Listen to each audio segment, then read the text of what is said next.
Assalamualaikum warahmatullahi wabarakatuh. Perkenalkan, nama saya Meisha Priyani dari program studi manajemen kelas 3A. Di sini saya akan menjelaskan tentang jawaban dari soal manajemen operasi ujian akhir semester.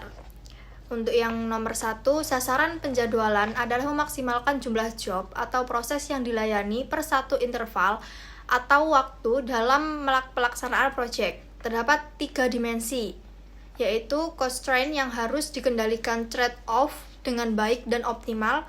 Ketiga hal tersebut adalah biaya yang dijaga efektif dan dalam batasan anggaran on cost, waktu tetap dalam jadwal yang telah ditentukan on schedule, dan mutu proyek sesuai dengan spesifikasi on performance. Jawabannya adalah benar. Untuk pertanyaan nomor 2, yaitu lebih tinggi angka throughput maka lebih kecil kerja yang dilakukan sistem. Jawabannya adalah salah. Untuk yang nomor 3, dalam JIT terdiri dari aktivitas sort, secrets, urutan, sederhanakan, bersihkan, standarisasi, hapus banyak variasi dari proses, keberlanjutan yang dilaksanakan secara terintegrasi. Jawabannya adalah benar. Selanjutnya nomor 4, dalam capacity management terdapat istilah yang biasa digunakan dalam kapasitas desain, yaitu kapasitas efektif, efisiensi, dan rate capacity. A. Berikan penjelasan masing-masing dan berikan satuan untuk masing-masingnya. Kapasitas yaitu tingkat output yang dapat dicapai dengan spesifikasi produk, tenaga kerja, dan margin. Kapasitas berkaitan dengan tingkat output kerja dalam setiap pusat.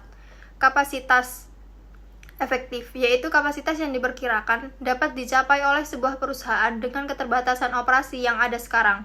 Kapasitas efisien yaitu presentasi desain kapasitas yang tercapai dan benar-benar terwujud.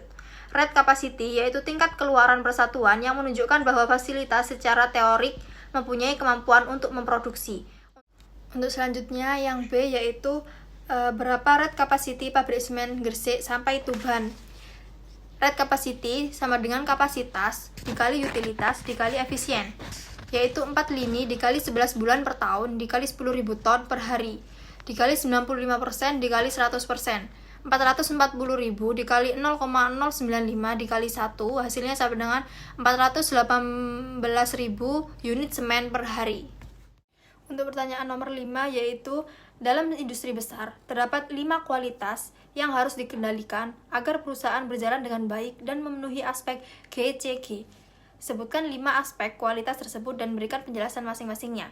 Aspek yang pertama yaitu transparansi.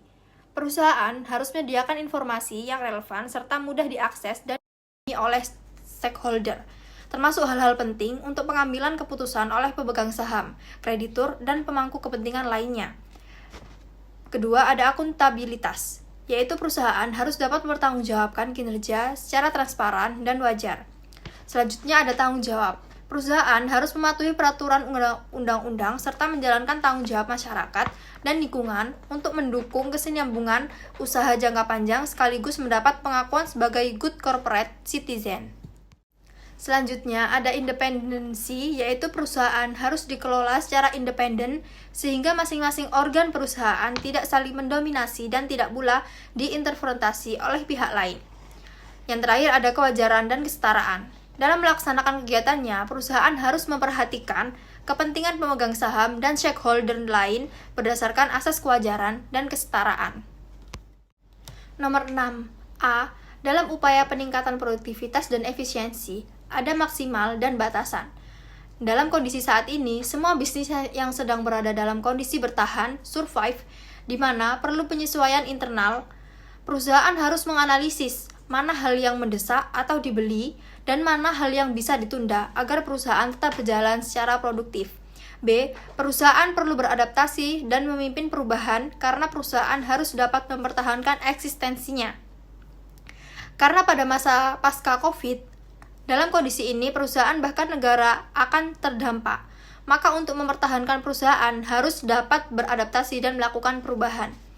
C. Voice of Customer Need adalah standar metode yang digunakan oleh perusahaan untuk memperoleh umpan balik atau masukan dari pelanggan produk atau proses mereka untuk melakukan seleksi perbaikan. D. Ide dan kreativitas tidak memandang level, karena setiap manusia dapat berpendapat mengenai ide dan kreativitasnya yang mereka miliki. Selanjutnya nomor 7, yang A. Persamaan peramalan linier yaitu 1,125. B. Peramalan linier untuk Q1 sampai Q4 untuk tahun keempat. Q1 sama dengan 4,15, Q2 4,1, Q3 4,325, Q4 3,46. C. Persamaan musiman linier Q1 sampai Q4 untuk tahun keempat adalah 4,00875. Sekian penjelasan dari saya. Wassalamualaikum warahmatullahi wabarakatuh.